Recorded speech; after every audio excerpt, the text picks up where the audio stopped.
두 사업을 접목을 시켜서 개발을 하겠다. 본인들도 인정하는 겁니다. 한계를 느끼는 거죠. 169개나 지정이 됐는데 정체된 주택 정비 사업을 정상화.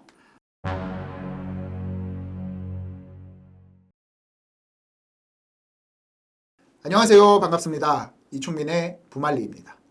자, 우리 구독자 여러분들, 역세권 활성화 사업 많이 들어보셨죠? 역세권 활성화 사업이 뭡니까? 더블 역세권 이상의 역세권의 여러 가지 요건들, 노후도라든가 과소필지 요건이라든가 아니면은 2층 이하의 단독주택, 그 다음에 여러 요건들이 맞으면 용적률 인센티브를 많이 줘서 고밀도 개발을 하겠다라는 게 역세권 개발 사업입니다. 역세권 활성화 사업.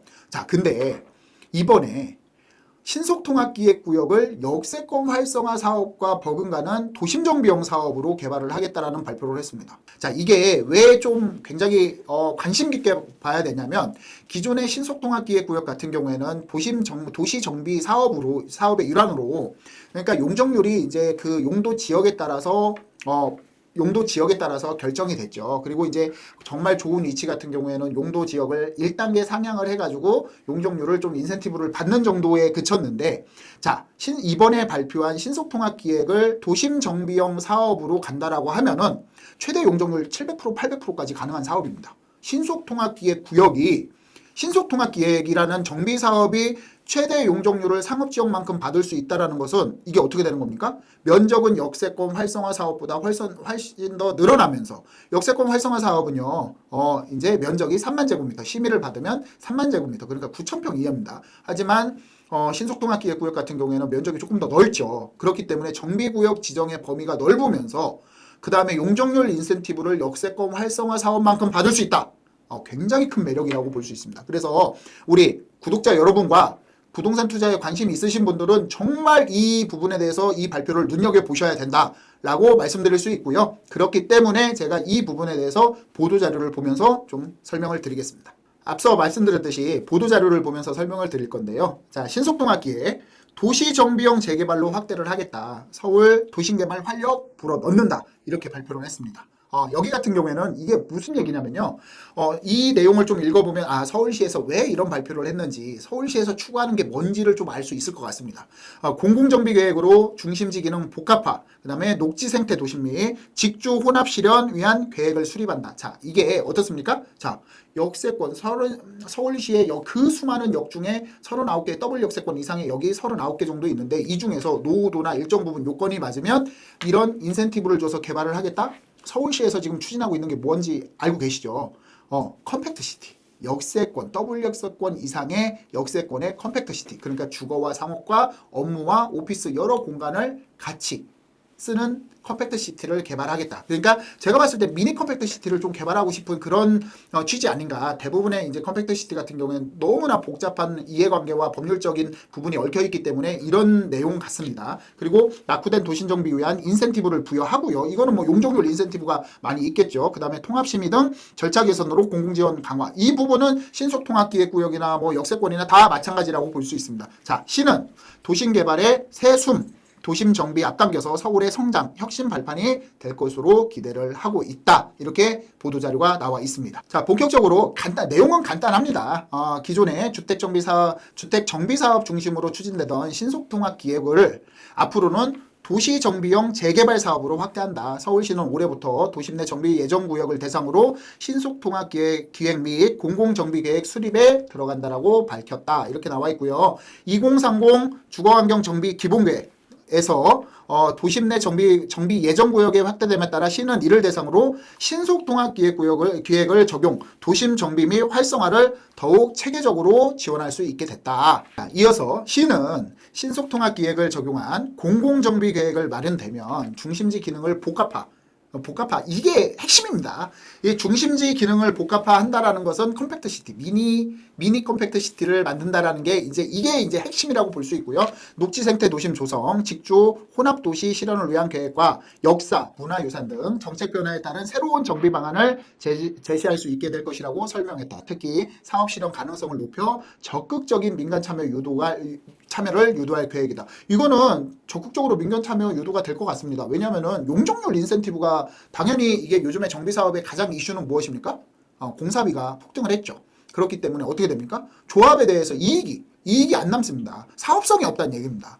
자, 그래서 뭐 발표한 내용들이 보면은 요즘에 사업성을 뒤로 하고 조합원들이 좀 이렇게 더 적극적이면은 사업성은 조금 안 나오더라도 조합의 이제 추진 방향이나 그 의지에 따라서 하겠다라는 발표들이 좀 있는데, 자, 여기도 이제 용적률 인센티브를 당연히 도시정비용으로 주면은 용적률이 800%까지 만약에 700% 800%까지 올라간다라고 하면은 당연히 이제 사업성이 좋아지고 주민은 적극적으로 참여를 할 것으로 예상이 됩니다. 자, 그리고 시는 이번 결정을 통해 낙후된 도심이 체계적으로 정비돼 도시 전체의 활력을 견인할 뿐 아니라 미래 성장 거점 육성에 가속을 붙여 서울의 도시 경쟁력을 한층 강화될 것이라고 기대를 하고 있다. 자, 이걸 보시면은요, 서울시는 21년 9월에 신속통합기획 도입 이후에 현재까지 신속통합기획 구역이 지금 169개입니다. 169개.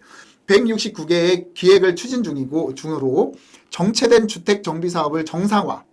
왜냐면은 지금 뭐 취소된 데도 있고 이렇게 정체된 데도 있고 안 되는 데도 있겠죠. 그래서 이제 정체된 주택 정비 사업을 정상화, 안정적인 주택 공급 기반을 마련하고 지역 특성에 따라 맞춤형 기획으로 도시 주거 공간의 변화를 도모하고 있다. 그래서 마지막으로 이제 서울시의 이제 마지막에 의견이 나와 있습니다.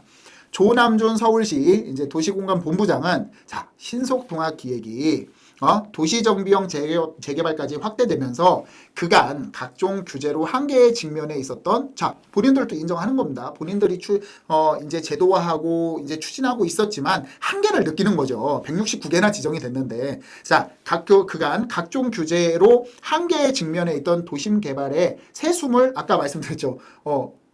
이거에 대한 로고는 새숨입니다.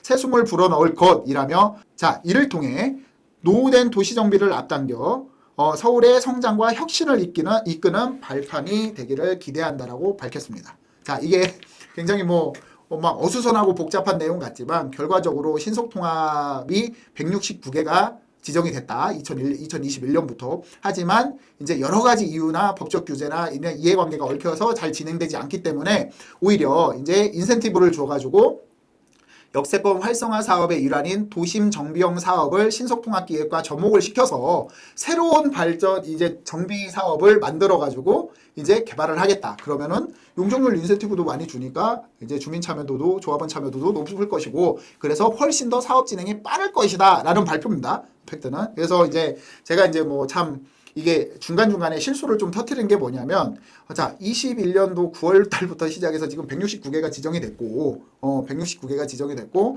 여기에서 이제 제대로 되는 사업이 몇 개 안 되고 있다. 이건 서울시도 알고 있을 겁니다. 그렇기 때문에 이런 부분에서 실수를 터뜨리긴 했지만, 자, 이 부분은 제가 이제 실수는 실수고, 자, 여기서 이제 우리는 또 돈 되는 부분을 찾아야 되겠죠. 자, 그래서 신속통합기획구역과 이제 도심 정비형 사업에 복합적으로 해서 도심 복합형 신속통합 기획의 사업이 가능한 지역을 또 찾아야 됩니다. 우리 같은 경우는. 그렇기 때문에 이런 부분들을 좀 눈여겨보셔야 된다라고 말씀드리겠습니다.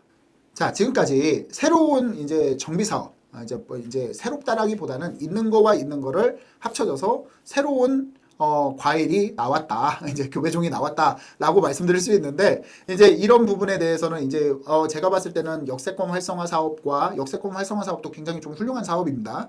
신속통합기획구역 169군데의 구역 지정이 됐습니다. 자, 하지만 앞으로는 이 두 사업을 접목을 시켜서 개발을 하겠다. 서울시의 이제 이 도심복합형이라는 것은 대부분 이제 역세권 사업이라고 보시면 될 것 같고요. 면적이 넓어진 기존 역세권 활성화보다 면적이 넓어진 활성화 사업이다라고 말씀드릴 수 있는데, 자, 그러면 활성화 사업을 하기 위해서는 이게 기본적인 게 있습니다. 왜냐하면 더블 역세권 이상의 역을 가지고 있어야 됩니다. 그렇게 되면 서울시에 39개 이상의 더블 역세권이 있는데, 이 중에서 자, 노후도라든가 아니면은 과소필지라든가 이게 또 도심 이런 부분들이 좀 구체화되진 않았다라고 말씀드릴 수 있는 게 뭐냐면은 과소필지가 이제 도시정비, 그러니까 신속통합기획 같은 경우에는 90제곱미터 이하를 과소필지라고 하고요. 역세권 활성화 사업 같은 경우에는 140제곱미터를 과소필지라고 합니다. 이런 부분들이 좀 달라지고 하기 때문에 좀 구체화된 이런 가이드라인이 나올 것으로 예상을 하고 있고요. 자, 이런 부분들을 잘 꼼꼼하게 체크를 했다가 이제